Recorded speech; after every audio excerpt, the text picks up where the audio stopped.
Hello. आज के video में हम बताएंगे कि अगर आप बीएससी नर्सिंग कर रहे हो या बीएससी नर्सिंग करना चाहते हो तो इसका करियर ऑप्शन क्या रहेगा। इन केस आप कर रहे हो तो आपके पास ऑप्शन क्या रहेंगे कि आप क्या बन सकते हो, क्या नहीं बन सकते हो, उनकी सैलरी कितनी रहेगी। आज की वीडियो में हम ये जानेंगे, अपॉर्चुनिटी, सैलरीज।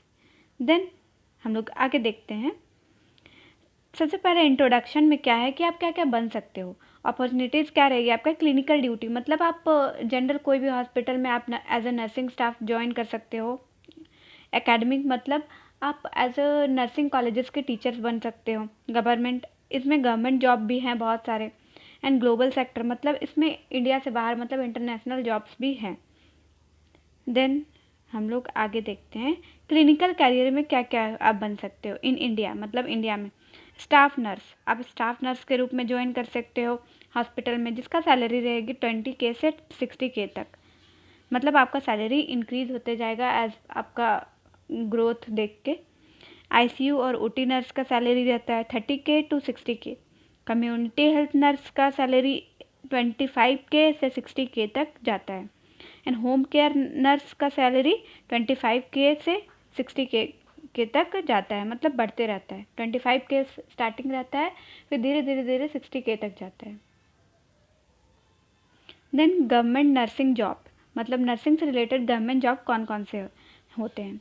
गवर्नमेंट हॉस्पिटल जैसे कि एम्स हो गया, ESIC हो गया। तो इसमें एम्स हो गया तो ये तो गवर्नमेंट हॉस्पिटल है, तो यहाँ आप जॉब करोगे तो आप गवर्नमेंट जॉब ही कहलाएगा आपका।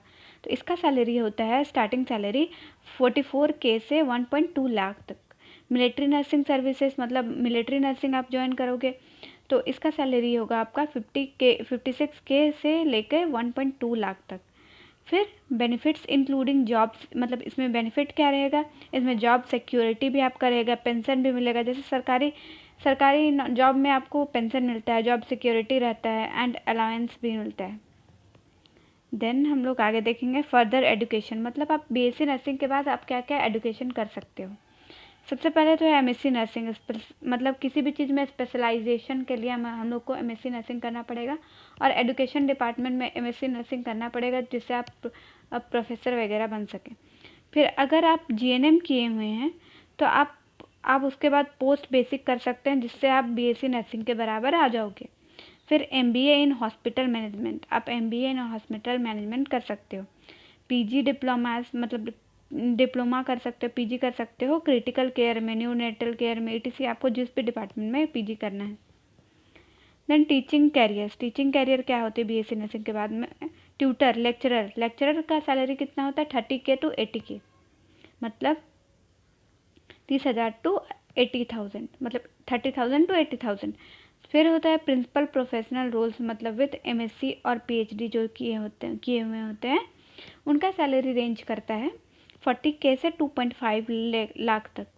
फिर growing demand in nursing colleges and training school, मतलब जैसा आपका नर्सिंग कॉलेज का डिमांड रहेगा उसके अनुसार आपका सैलरी वेरी करेगा। एंड नर्सिंग कॉलेज का डिमांड एंड ट्रेनिंग स्कूल कैसा रहेगा।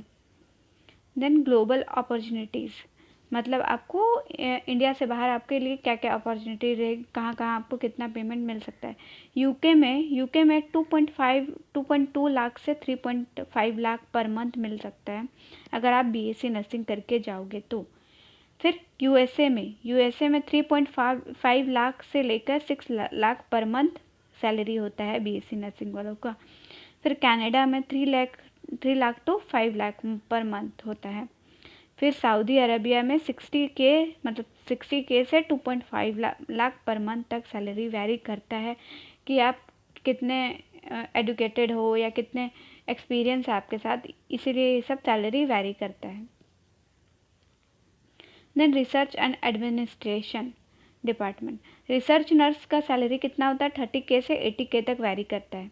फिर मेडिकल राइटर 30K से 70K तक वेरी करता है। हॉस्पिटल एडमिन MBA जो किया होता है वो 40K से 1.2 लाख तक सैलरी वेरी करता है।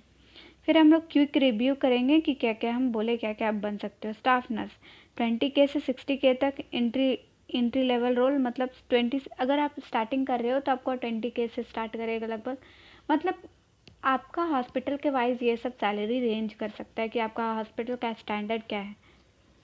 फिर स्टाफ नर्स का 20K से 60K तक रेंज करेगा।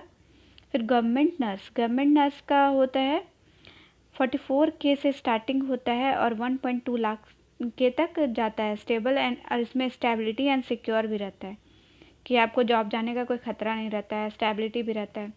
अब्रॉड जॉब, अब्रॉड में 2 लाख से 6 lakh, high paying, needs exam, मतलब एग्ज़ाम देना पड़ता है जिससे अब अब्रॉड जाओ, फिर 2 लाख से 6 लाख तक आप कमा सकते हो। फिर टीचिंग करियर क्या क्या होता है, 30K से 80K तक इसका ये रहता है, जिसमें MSc करना इम्पॉर्टेंट होता है। देन एडमिनिस्ट्रेशन का क्या होता है, 40K से 1.2 लाख तक, फिर MBA इसमें रिक्वायर्ड होता है। Then thank you, don't forget to subscribe my channel, explore, learn and grow.